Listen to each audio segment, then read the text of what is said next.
todavía estoy sorprendida de que una exposición como la tuya esté en un lugar como este, porque son almas que son dos almas muy sensibles. Este lugar es muy sensible, la tuya también, pero lo siento como en las dos puntas de este pañuelo. Del minuto en que conocí no sé cómo denominarlo, este universo, yo diría, creo que es lo más apropiado al universo, que no tiene historia, porque lo que trata este lugar es de, en alguna medida, revivir el pasado, mezclarlo con el presente y hacer futuro con eso. Entonces, es algo que nos lleva muchas historias de uno personales, historias colectivas, y todos esos espacios, indudablemente, eso es pura magia. Entonces, nunca me pregunté qué hago acá, es decir, ¿cómo puedo salir de acá en ese sentido? ¿Cuánto puedo perdurar acá? Es decir, estoy en un lugar que es parte de mí, es parte de mi forma de ser, digamos. Pero es un lugar que ha surgido, tengo la sensación que la palabra como de repente llegamos a nuestras vidas. Tú a la nuestra y nosotros a la tuya. No es una historia que tengamos juntos, que hayamos construido, pero sin embargo algo pasó. Hubo como una chispa, un clic. Yo creo que primero conociendo a Panchito, que es el creador, fundador de esta hermosa colección, o de este hermoso proyecto, sí, es como que uno está caminando y escuchar ese sentido, percibir sus emociones internas, uno se detiene. Entonces, y no te percatas y de pronto está ya sometido, está ya entregado a ese lugar. ¿Por qué? Porque está lo lúdico, el jugar, eso para mí es fundamental. El vivir la vida con el juego, con lo lúdico, es algo fundamental, es una forma, yo diría, de vida, una forma de enfrentar la realidad de distintas maneras. Y después está el oficio, que es algo tan lindo en estos tiempos en el cual estamos tan carentes de aquello que obviamente a uno eso lo conmueve y lo emociona, ¿no?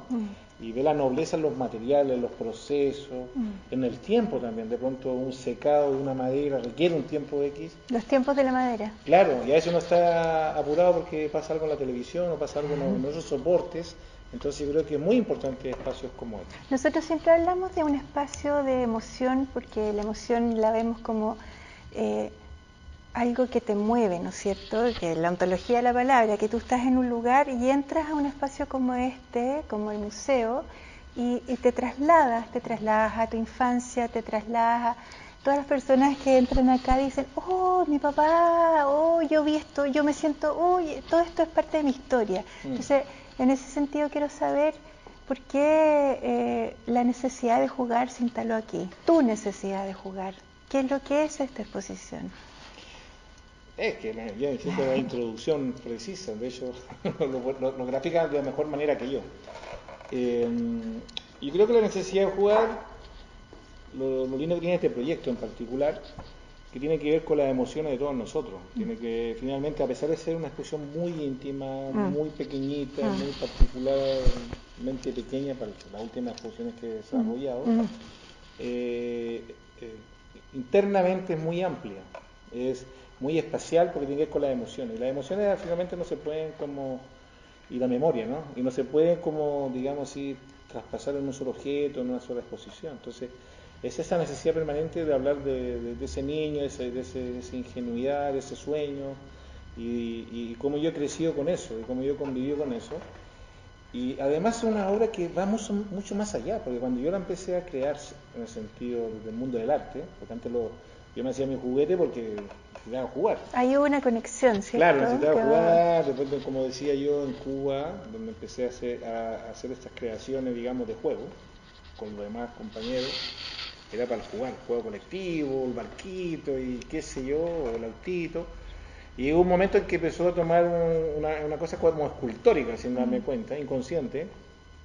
Como yo te conté una vez, a veces me sentaba en la casa y un televisor grande, así, parecía un escaparate gigante, y más uno pequeño, entonces se ve mucho más grande. Jugábamos, yo jugaba, digamos, y en la tarde lo ponía todos esos juguetitos arriba del televisor, entonces los miraba ya como un objeto casi de exhibición o mecánico, hablando de esto, tornillos, tuercas, cómo poder resolver que se pueda mover la grúa. Entonces, y por otro lado, cuando ya empecé a exhibirlo en la exposición, tomó otro ribete mayor que tiene que ver con las realidades tanto económicas, sociales, todo. Entonces no es lo mismo jugar con un juguete de madera en condiciones precarias que jugar con un juguete de plástico, con un juguete que se adquirió en una tienda, digamos, donde puedes optar por varios juegos.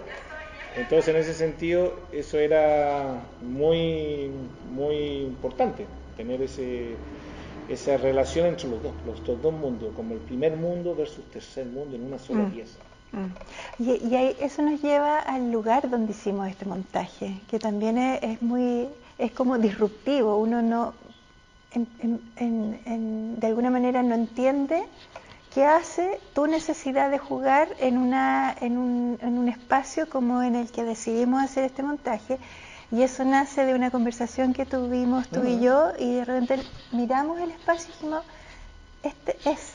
¿por qué era ese espacio? No, indudable, porque es un espacio muy acogedor que tiene que ver con los vínculos familiares. De hecho, como te contaba, estaba el televisor ahí. El televisor es clave, ¿no? Claro, está clave, porque de ahí es como casi una especie de pantalla, una doble pantalla básicamente, porque en aquellos tiempos yo miraba los dibujos que eran animados que daban en la televisión, más encima un televisor en blanco y negro. Era divertido porque algunos lo pintaban con colores, les ponían una franja de colores en aquellos tiempos. Era, no sé, el personaje de aquí para acá verde, aquí rojo, aquí. Yo decía, pero esto es realmente el pop-up. Y sobre ese televisor, que era una obra de arte en sí mismo, estos juguetitos precarios. Una manufactura infantil precaria y además con materiales encontrados en la calle o en un tarrito, no sé, encontrar clavos o enderezarlos, oxidados, distintas medidas.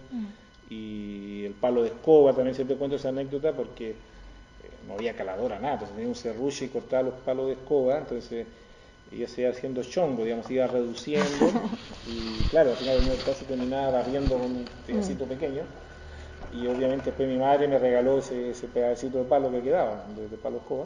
Entonces todo es bajo una precariedad, pero siempre está la necesidad. Una precariedad, jugando. Pero tú venías de otro mundo que no era precario, era todo todo lo contrario, precario, claro. Pero venías de Francia, donde era todo como más, juguetes como mucho más refinados, ¿no es cierto?, más complejos y todo, pero era un juego más solitario, me acuerdo que tú me contabas, era un juego menos emotivo, menos de grupo, menos alegre, no sé por qué a mí se me grabó como algo más frío, con plazos definidos, en cambio después eso cambió a menos juguetes más febles, pero sí más alegres.